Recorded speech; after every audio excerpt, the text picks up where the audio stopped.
వాళ్ళ కుటుంబంలో చిరంజీవి గారికి నేను ఇందిరా అనే ఒక sensational all time record of south Indian film రాసిన వాడిని, అల్లు అర్జున్ని గంగోత్రి సినిమాతో హీరోగా రాయటానికి ఎన్నో ఆఫర్లు వచ్చినా పక్కన పెట్టి అరవింద్ గారి కోసం వాళ్ళ అబ్బాయిని హీరోని చేసిన వ్యక్తిగా ఈ రోజున ఇలా మాట్లాడాల్సి వస్తుందని నేను కల్లో కూడా ఊహించలేదు. కానీ మాట్లాడక తప్పట్లేదు. ఆల్రెడీ పార్టీ పెట్టి చెమ్మా చెక్క ఇదే సైరా నరసింహారెడ్డి అని గత చరిత్రలు తీసుకుంటూ మేకప్ వేసుకుని తిరుగుతున్నటువంటి మెగాస్టార్ చిరంజీవి కాపాడుతాడు మమ్మల్ని. మా ప్రాణాల మీద, మా యొక్క స్థిరత్వాన్ని, మా యొక్క జీవితాల మీద మీరు ఆడుకుంటారా ఇక్కడ? ముఖ్యంగా కాపు సోదరులందరికీ చెప్పేది ఏంటంటే, అయ్యా మీలాగే మేము ఇష్టపడ్డాం, మీలాగే మేము ప్రేమించాం, మీకంటే ఎక్కువ కష్టపడి నేను ఇంద్రా అనే ఆల్ టైమ్ రికార్డ్ రాశాను. ఇంతవరకు నా బిడ్డల సాక్షిగా, ముక్కోటి దేవతల సాక్షిగా చెప్తున్నాను, ఇస్తరాకేసి అన్నం పెట్టలేదయ్యా, 10 రూపాయలు బాల్ పెన్ ఇవ్వలేదయ్యా తోటి కులస్తుడికి. వాళ్ళేంటయ్యా బాబు మీకు పీకేది? మీరు నమ్మొద్దు.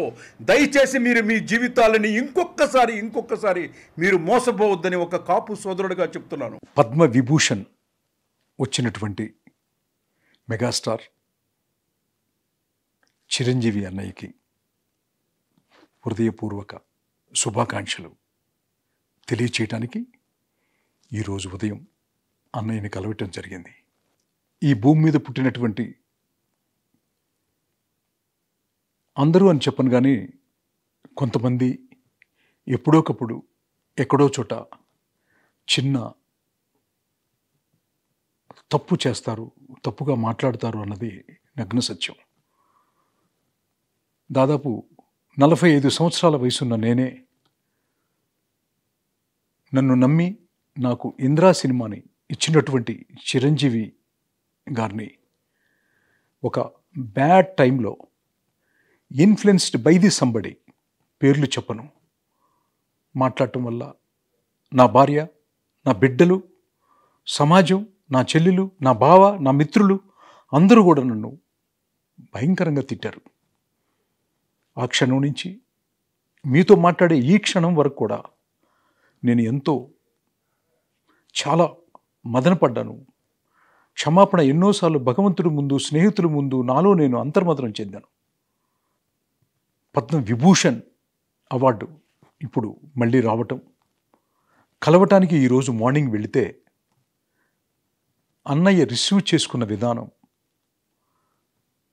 నన్ను పలకరించినటువంటి ఒక పద్ధతి, నా కొడుకు గురించి, నా కూతురు గురించి, నా జీవితం గురించి బాగోగులు అడిగినటువంటి ఒక మహనీయుడు అని, ఆయన ఈ నోటితో తప్పుగా మాట్లాడాను అని క్షమించమని అడిగాను.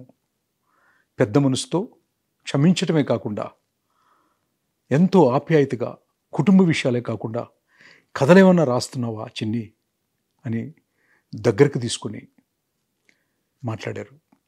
అన్నయ్య, ఇంకెప్పుడు ఈ పెదాల నుంచి ఎవరిని తప్పు మాట్లాడనని మనస్ఫూర్తిగా మరొక్కసారి క్షమించమని అడుగుతూ